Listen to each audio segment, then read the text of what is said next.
Hello, my name is Garlic Bread. I wanted to make this tutorial because some of even the best 007N7 tutorials don't speak on clone parrying. And when they do, it's very vague. So let's go into detail. The first step to clone parrying, you need some knowledge of how he works, of course, and the first step is to know your ping. If you have 80 ping or lower, you can be sure that you won't have that much delay. However, having 100 to 200 ping, I have found myself parrying from long distances. So to be sure, make sure you can visualize your delay to have the best effect. Alright, now the first steps are done. To clone parry, you need to change your movement type to cursor, not aimless, then shift lock.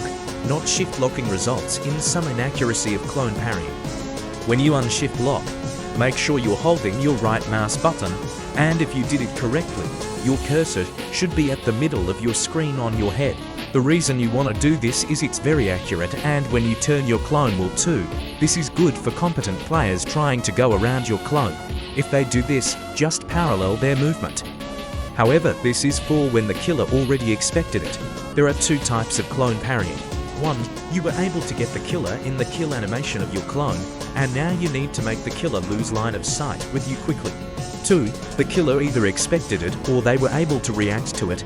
This seems like a lost cause, but it can be some free stamina, because if it failed you need to just try and regain stamina to make up for your mistake.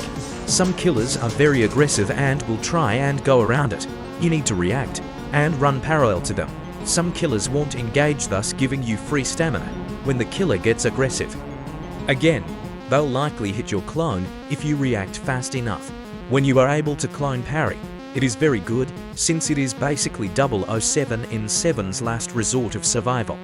By the way, here are some examples of clone parry situations. Imagine you and the killer are forced to go over one pathway, or they are trying to save as much stamina by hugging the corners like you are.